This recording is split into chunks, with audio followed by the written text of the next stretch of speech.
Get ready for a story that'll make you rethink everything you know about strength. This is Once Upon a Voice, and you're not going to believe what happens next. The beer mug shattered against the wooden floor with a violent crack that silenced Murphy's Roadhouse instantly. "You think you're something special?" Viper Jackson's voice cut through the sudden quiet like a blade, his massive hand wrapped around the collar of the small woman who'd been wiping down tables. The snake tattoo coiling around his thick neck seemed to writhe as he pulled her closer, his breath reeking of whiskey and menace. "I asked you a simple question, sweetheart. This bar pays protection or this bar burns? Which one's it gonna be?" Elena Rodriguez kept her brown eyes fixed on the floor, her body language screaming submission, even as 10 members of the Desert Vipers Motorcycle Club rose from their seats, forming a predatory circle around her. She was maybe 5'4" in her worn sneakers, her white server's shirt hanging loose on her slight frame, her dark hair pulled back in a simple ponytail that made her look even younger than her 35 years. Everything about her whispered, ordinary, forgettable, weak. But in exactly 15 minutes, Viper Jackson would be on his knees, begging for forgiveness. "Hold on, because this is about to get intense. Have you ever been underestimated? Written off because of how you look? Drop a comment below and tell me your story, because Elena's about to show everyone what real strength looks like." If you love tales of hidden heroes, hit that like button and subscribe to Once Upon a Voice for more. The tension in Murphy's Roadhouse had been building for 20 minutes before that glass shattered. The Desert Vipers had rolled in just after 8 p.m., their Harleys announcing their arrival with a thunderous roar that made every patron in the small roadside bar tense up. This wasn't their first visit to establishments along the highway near Camp Pendleton, and their reputation preceded them like a dark cloud. 3 bars in the past month had mysteriously caught fire after refusing their protection services. 2 owners had ended up in the hospital with injuries that the victims claimed came from accidents. Elena had watched them enter while she methodically folded napkins at the service station, her movements precise and economical. Jake, the 25-year-old bartender, had immediately started sweating when he saw the skull patches on their leather vests. "That's them," he'd whispered to Elena. "The Desert Vipers. They're the ones who burned down Rosetti's place in Oceanside." She'd simply nodded, continuing to fold napkins in perfect triangles, each one identical to the last. Jake had noticed this about Elena in the 6 months she'd worked at Murphy's. Everything she did had an almost military precision to it. The way she wiped down tables in perfect grid patterns. The way she arranged condiments with geometric accuracy. The way she never had her back to the door for more than a few seconds at a time. Viper Jackson had made his entrance like a conquering king, all 6'3" of him swaggering through the door with his arms spread wide. The snake tattoo that gave him his nickname started at his jaw and disappeared into his leather vest, and his shaved head gleamed under the bar's amber lights. His 9 companions spread out behind him in what Elena quietly noted was a tactically sound dispersal pattern, covering exits, maintaining sight lines, establishing dominance over the space. "Evening, folks," Viper had announced to the dozen or so regular patrons, his voice carrying that particular tone of false friendliness that preceded violence. "Don't mind us. We're just here for a friendly drink and a little business discussion." The regulars, mostly veterans from the nearby base and local blue-collar workers, had shifted uncomfortably in their seats. Sheriff Tom Bradley, a grizzled 55-year-old who'd done 2 tours in Iraq before coming home to serve and protect, had been nursing a coffee at the corner booth. He'd set down his cup slowly, his weathered hand moving to rest near his hip, where his service weapon would have been if he'd been on duty. Elena had approached their table with her order pad, keeping her eyes down and her voice soft. "What can I get you, gentlemen?" That's when the first sign of trouble had sparked. One of the bikers, a wiry man with meth-rotted teeth, had slapped her backside as she walked past. "How about you start with a smile, sweetheart? You look like someone died." She'd simply stepped out of reach with a fluid movement that looked accidental but wasn't. continuing to take their orders without acknowledging the assault. Jake had started to move from behind the bar, his young face flushed with anger. But Elena had caught his eye and given an almost imperceptible shake of her head. The bikers had ordered beer, lots of it, and Elena had served them efficiently and quietly. That's when she'd felt the weight of Viper's attention settle on her like a physical thing. She'd been wiping down a nearby table when he'd called out, "Hey, server girl, where's Murphy? We need to discuss some business." "Mr. Murphy is in Phoenix for the week," Elena had replied quietly, not meeting his eyes. "I'm just covering shifts." "Well then," Viper had stood up, his massive frame casting a shadow over her. "I guess you'll have to relay a message for us. Tell Murphy that the Desert Vipers are offering our protection services to this fine establishment. $5,000 a month, and we guarantee nothing bad happens to this place." Elena had continued wiping the already clean table. "I'll let him know you stopped by." That's when Viper's demeanor had shifted from fake friendly to genuinely menacing. "I don't think you understand, sweetheart. This isn't a social call. This is a business requirement. Every bar from here to San Diego is under our protection. Those that refuse—" He'd pulled out a lighter, flicking it open and closed with practiced menace. "Well, accidents happen. Electrical fires, gas leaks, tragic stuff." "I understand," Elena had said softly. "But I can't make decisions for Mr. Murphy. I just serve drinks and clean tables."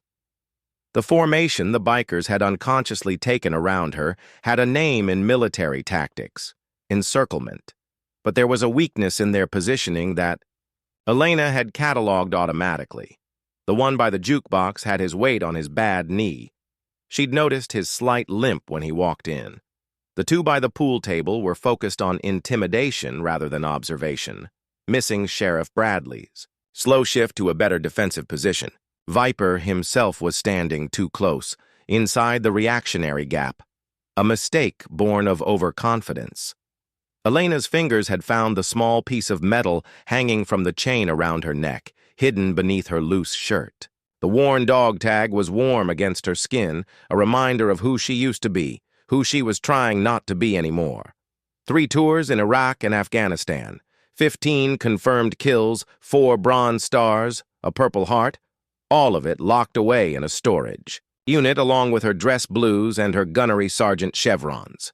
She'd come to Murphy's looking for quiet, for peace, for a place where she could just be invisible and serve drinks to people who didn't know what it felt like to have blood on their hands. But trouble, it seemed, had a way of finding Marines, even retired ones trying to disappear into civilian life. Elena quickly checked her reinforced tactical smartphone, its military-grade aluminum casing cool against her palm. The device's encrypted communication capabilities and satellite connectivity were designed for extreme field conditions, a habit she couldn't break even in civilian life. The specialized security features meant she could call for backup that would actually understand the situation, though she'd sworn to herself she'd never need to use those contacts again. The phone went back into her pocket as silently as it had emerged. "Look," Viper had said, his patience clearly wearing thin. "I'm trying to be nice here, but you're making this difficult. How about this? You seem like a smart girl. You convince Murphy to see things our way, and maybe I'll throw in a little bonus for you. What do you make here? Minimum wage plus tips? I could make sure you're taken care of." "Thank you, but I'm fine with my current arrangement," Elena had replied, finally looking up at him. Her brown eyes were calm, almost serene, which seemed to infuriate him more than defiance would have. That's when he'd reached out and wrapped his meaty fingers around her upper arm, squeezing hard enough to leave bruises. "Listen here, you stuck-up little...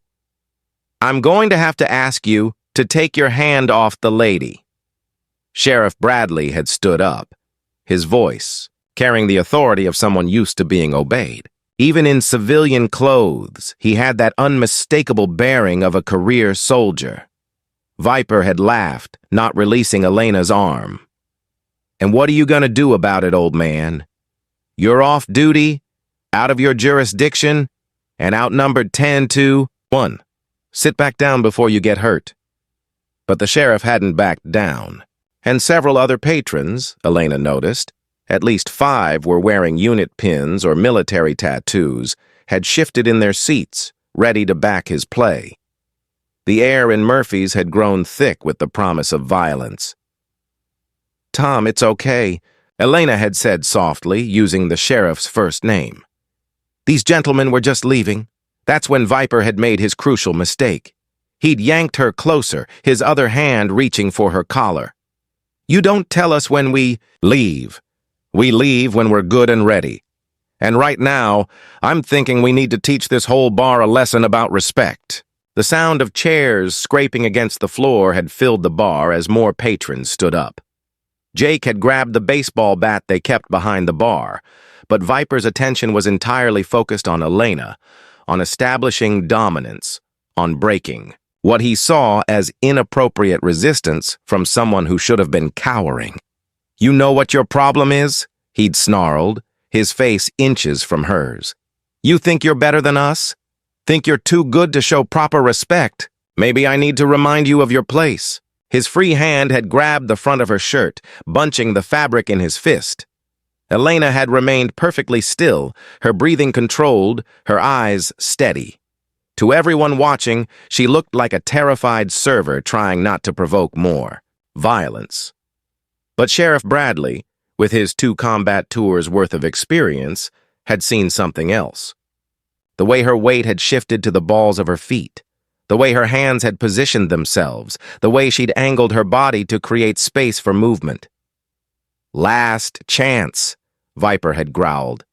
"You're gonna call Murphy right now and tell him he's got a new business partner, or things are gonna get very unpleasant for everyone here." "I can't do that," Elena had said simply. That's when the shirt had torn. The sound of ripping fabric was shocking in its finality, the white cotton parting from collar to mid-chest as Viper yanked with all his considerable strength. Elena stumbled backward, the ruined shirt hanging open, revealing the black tank top underneath.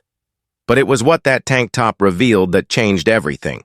The silence that followed was absolute. Even the jukebox seemed to pause between songs, as if the universe itself needed a moment to process what had just been exposed. Across Elena Rodriguez's back, visible through the thin fabric of the tank top, was a work of art that told a story of service, sacrifice, and elite warrior status.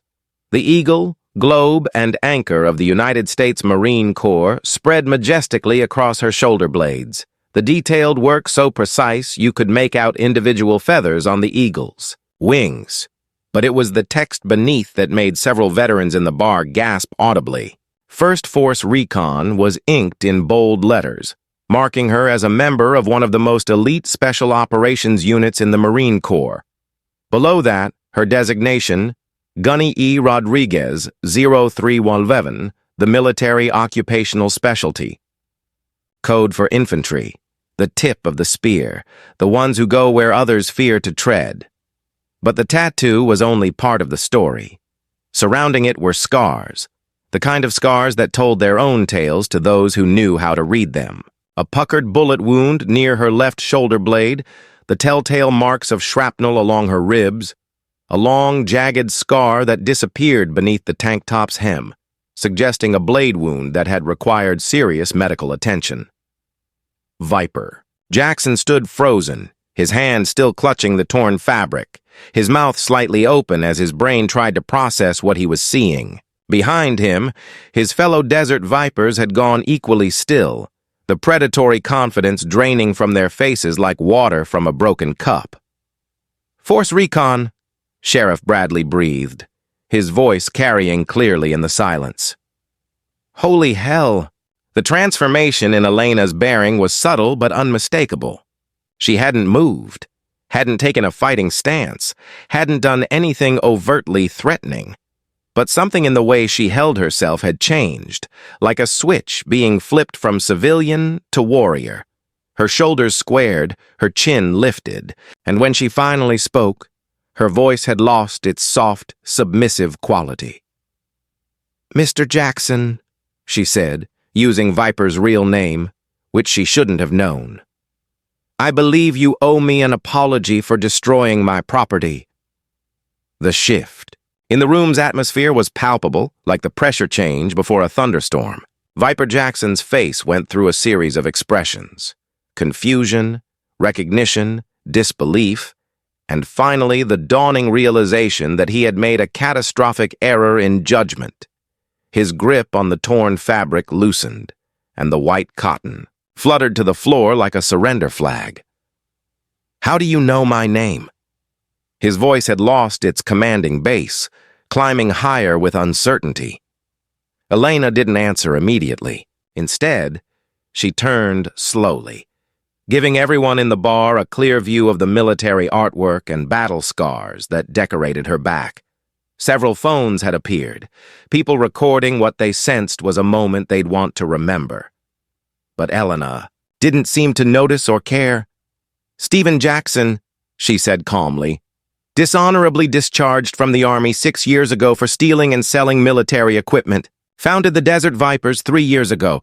Currently wanted for questioning in 4 arson cases and 2 aggravated assaults." She paused, letting that sink in. "I make it my business to know who's threatening the establishments in my area of operation." "Your area of—" Viper started, then stopped, the full implications hitting him like a sledgehammer. From the corner booth, a grizzled man in his 60s slowly stood up. Elena had served him coffee every Tuesday for 6 months, never knowing he was Colonel Mike Harrison, retired Medal of Honor recipient. "Elena Rodriguez," he said, his voice carrying the snap of command despite his civilian clothes. "First, Force Recon, I remember you now. Operation Phantom Fury, Fallujah, 2004. Elena's stance shifted slightly, an unconscious response to a superior officer. "Sir, you're the one who held that schoolhouse for 17 hours with a broken rifle and 3 magazines of ammunition while the evac choppers tried to get through." It wasn't a question. "I had help, sir. Lance Corporal Williams and PFC Chen." Her voice caught slightly on the names. "They didn't make it out." Another patron stood up. Maria Santos, who ran the flower shop down the street. Nobody knew she'd been a Navy corpsman attached to Marine units. "I was at Camp Leatherneck when they brought you in.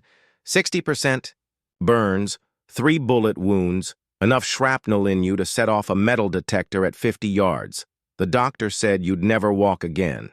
"Doctors can be wrong," Elena said simply. The Desert Vipers were backing toward the door now, their earlier formation completely broken, but they found their path blocked by 5 men who had quietly repositioned themselves during the conversation. Each one had the bearing of someone who'd seen real combat, not the bar fights and intimidation tactics the bikers were used to. "Leaving so soon?" asked one of them, a Hispanic man with sergeant stripes tattooed on his forearm. "But you haven't apologized to the lady yet." Viper's face flushed red, caught between humiliation and his need to maintain face in front of his crew. "Look, we didn't know she was... if we'd known..." "Known what?" Elena stepped forward, and despite being nearly a foot shorter than Viper, he took an involuntary step back. "That I'd bled for this country? That I'd earned the right to be treated with basic human dignity? Or just that I could hurt you in ways you can't even imagine?" During the tense confrontation, Elena's hand moved unconsciously to her lower back, where she kept a compact medical kit hidden beneath her server's apron. The professional-grade trauma supplies included military hemostatic agents and combat medications designed for battlefield emergencies. The advanced clotting compounds and pain management solutions had saved lives in Iraq and Afghanistan, tools she still carried out of habit because a Marine is always prepared, even when serving drinks in a roadside bar. The weight of the kit was reassuring, though she prayed she'd never need to use it again. "All of the above," Viper admitted, his voice small. Sheriff Bradley had moved closer, his hand resting casually on his phone. "Ms. Rodriguez, would you like to press charges for assault? We have plenty of witnesses to the unwanted touching and destruction of property." Elena considered for a moment, then shook her head. No need, Sheriff. I think Mr. Jackson and his friends were just leaving and they won't be back. Will you, Mr. Jackson? The threat in her voice was subtle but unmistakable. Viper nodded rapidly, his shaved head bobbing like a dashboard ornament. No, ma'am. We won't be back. In fact, we'll make sure everyone knows Murphy's is off limits. Completely off limits. And the other establishments you've been threatening, Elena's tone suggested this wasn't a request. We'll reconsider our business model, Viper stammered. Kneel. The command cracked like a whip, and Viper found himself dropping to his knees before his conscious mind could process what was happening. It was the voice of someone used to absolute obedience in life-or-death situations. Ma'am. He looked up at her, confused and terrified in equal measure. You assaulted me, destroyed my property, threatened my workplace and my colleagues. Elena's voice was calm, almost conversational. In some parts of the world I've operated in, you'd already be dead. But we do things differently. Here. So, you're going to apologize properly, and then you're going to leave. And you're going to spread the word that this entire county is under the protection of Marines who've seen scarier things than you on our easiest days. Viper's apology was stuttering but sincere, delivered on his knees in front of his entire crew and a bar full of witnesses. When Elena finally nodded her acceptance, he scrambled to his feet and headed for the door, his fellow desert vipers, following like whipped dogs. At the threshold, he turned back. Can I ask? Why hide it? Why pretend to be just a server? Elena's expression softened slightly. Because, Mr. Jackson, real warriors don't need to advertise. We don't wear our strength on the outside. We carry it quietly and use it only when necessary. I came here for peace, to serve coffee and wipe tables and remember what it feels like to be normal. You took that from me tonight. The bikers left without another word, their motorcycles starting up with notably less swagger than they'd arrived with. Through the window, patrons watched them disappear into the night, and everyone somehow knew they wouldn't be back. The bar remained quiet for a long moment after they left. Then Colonel Harrison spoke up. Gunny, if you don't mind my asking, what are you doing here? With your record, you could be doing anything. Private security, law enforcement, teaching, at Quantico. Elena picked up her torn shirt from the floor, folding it with the same precision she'd shown with the napkins. With respect, sir, I've done my time being extraordinary. I've been the tip of the spear, the first one through the door, the last one out. I've got 47 confirmed kills and probably twice that unconfirmed. I've got a box full of medals in a storage unit and nightmares that wake me up at 300 every night. She moved behind the bar, pulling out a spare Murphy's Roadhouse shirt from the employee cubby. I came here because nobody knew who I was, because I could pour coffee for construction workers and not have them thank me for my service with that look in their eyes. You know the one, sir, the one that's equal parts awe and pity and fear. But they ran you out, Maria Santos said softly. Those punks took your piece. No, Elena said, slipping on the fresh shirt and buttoning it with steady hands. They reminded me of something I'd almost forgotten. That peace isn't something you find by hiding. It's something you create by standing your ground.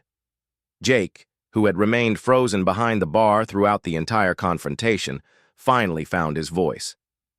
Elena, I had no idea. 6 months we've worked together and I never... That was the point, Jake. She smiled at him, and it was the first genuine smile anyone had seen from her. I didn't want to be Gunnery Sergeant Rodriguez, Force Recon Marine. I wanted to be Elena, the woman who makes sure your coffee is always fresh and your tables are clean. But you're a hero, someone called out from the back of the bar. Elena's expression hardened slightly. No, Williams and Chen were heroes. They died protecting civilians. I'm just someone who was too stubborn to die and too damaged to do anything else but survive. Colonel Harrison approached the bar, his movements careful and respectful. Gunny, I know we don't know each other well, but I want you to know what you did in Fallujah. Holding that position, protecting those kids. Williams and Chen didn't die for nothing. 37 children made it out because of what you 3 did. Elena's hands stilled on the bar towels she'd been folding. 38, sir. 1 more was born in the evac chopper. Mother named her Elena. The room fell silent again, the weight of that revelation settling over everyone like a benediction. Here was a woman who had literally given her body as a shield for innocence, who had paid in blood and burns and bullets for the safety of children she'd never met. And she'd been content to disappear into anonymity, serving beer and wiping tables. So what now? Jake asked. I mean, everyone's gonna know, word's gonna spread. You can't go back to being invisible. Elena considered this as she resumed her normal duties, collecting empty glasses and wiping down tables as if nothing had happened. Then I guess I'll have to be visible. But on my terms. Over the next hour, the bar slowly returned to something approaching normal. Conversations resumed, drinks were ordered, and the jukebox played its usual selection of classic rock and country. But there was a different energy in the air. People sat a little straighter. Veterans who'd been nursing their PTSD in silence found themselves talking to each other, sharing stories they'd kept locked away. The revelation of Elena's identity had somehow given everyone permission to be more themselves. Sheriff Bradley approached her as she delivered a fresh round to a table of construction workers. Elena, I want to apologize. I should have intervened sooner. I saw the signs, the way you move, the way you observe everything, but I didn't put it together. Nothing to apologize for, Sheriff. You did exactly what you should have done. Tried to de-escalate. She paused, then added, Army, right? Iraq. He nodded. 2 tours, infantry. Nothing special, just a grunt doing his job. Every soldier is special, Sheriff. Everyone who stands up when others won't, who goes where others fear to, go. Don't diminish your service. As the night wore on, Elena found herself fielding questions from curious patrons, but she answered them with the same quiet efficiency she showed in her serving. Yes, she'd been in Force Recon. No, she couldn't talk about most of her missions. Yes, the scars hurt when it rained. No, she didn't regret her service, just some of the things service had required. Around 11 p.m., as the bar was winding down, a young woman approached her hesitantly. She couldn't have been more than 22, with the lean build of a runner and the 1,000-yard stare Elena recognized all too well. Ma'am, I'm Lance Corporal Sarah Webb, just back from Afghanistan. I heard what happened. What you said about not being able to go back to normal. Her voice dropped. How do you do it? How do you come back from that and just function? Elena set down her tray and gave the young Marine her full attention. You don't come back, Lance Corporal. Not really.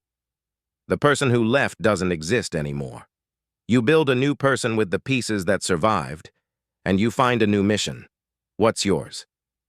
Elena gestured around the bar.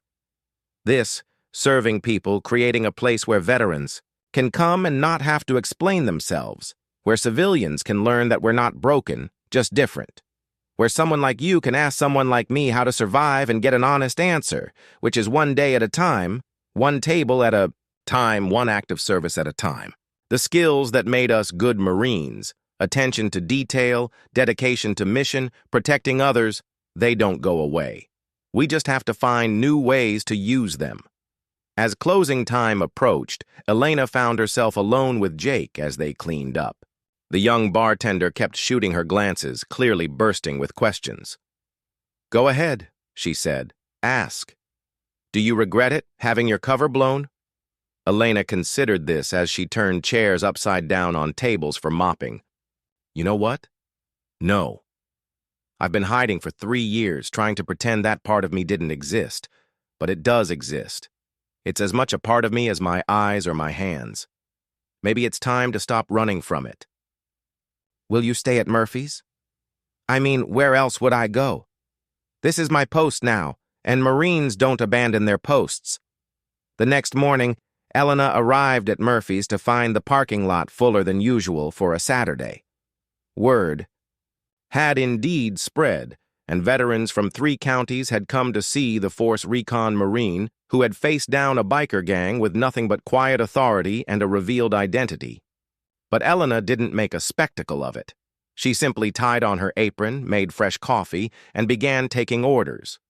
When people thanked her for her service, she accepted graciously but redirected conversation to their own lives, their own stories. When young veterans approached her for advice, she listened more than she spoke. Murphy himself, back from Phoenix, pulled her aside during the lunch rush. "Elena, I heard what happened. If you need time off or if you want to quit..." "Oh, due respect, Mr. Murphy, but I've got tables to serve. Besides," she added with a small smile, "I think business is about to pick up. Every veteran in Southern California is going to want to come to the place where a Force Recon Marine tends bar." She was right. Over the following weeks, Murphy's Roadhouse transformed from a simple roadside bar to an unofficial veterans gathering place. The walls began to feature photos and memorabilia donated by patrons. A small library of military history books appeared in one corner.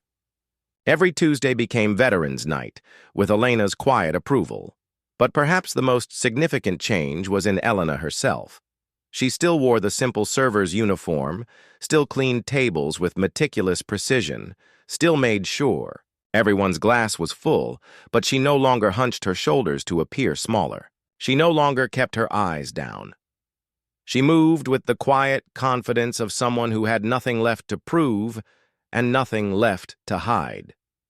3 months after the confrontation with the Desert Vipers, Elena was surprised to receive a package at the bar. Inside was a Purple Heart, polished to a mirror shine with a note. "Elena Rodriguez, you left this behind at Leatherneck. Thought you might want it back. Corriman Santos." Elena held the medal for a long moment, then walked to the wall where other veterans had begun displaying their memorabilia. She hung it carefully next to a photo someone had managed to find. 3 Marines in full combat gear, faces dirty but smiling, standing in front of a bullet-riddled schoolhouse. The caption read, "Heroes of Fallujah, LCPL Williams, PFC Chen, Elena Rodriguez." "You know," Jake said, joining her at the wall, "I've been thinking about enlisting." Elena turned to look at him, studying his young face carefully. "Because of you. Because of what you represent. Service, sacrifice, something bigger than yourself." "Those are good reasons," Elena said slowly, "but make sure you're doing it for you, not because you're impressed by someone else's story. The Corps will take everything you have to give and ask for more. Be sure you're willing to pay that price." "Were you willing?" "I mean..." Elena's hand moved unconsciously to her dog tags, still hidden beneath her shirt. But no, longer a secret shame. "Every damn day, Jake, and I'd do it again. But that's me. You need to find your own answer." As she walked back to take another order, Elena caught her reflection in the mirror behind the bar. The woman looking back at her wasn't the naive 18-year-old who'd enlisted full of patriotic fervor, nor was she the broken veteran who'd tried to disappear into civilian anonymity. She was something new, something forged in the crucible of service and tempered by the choice to serve again in a different way.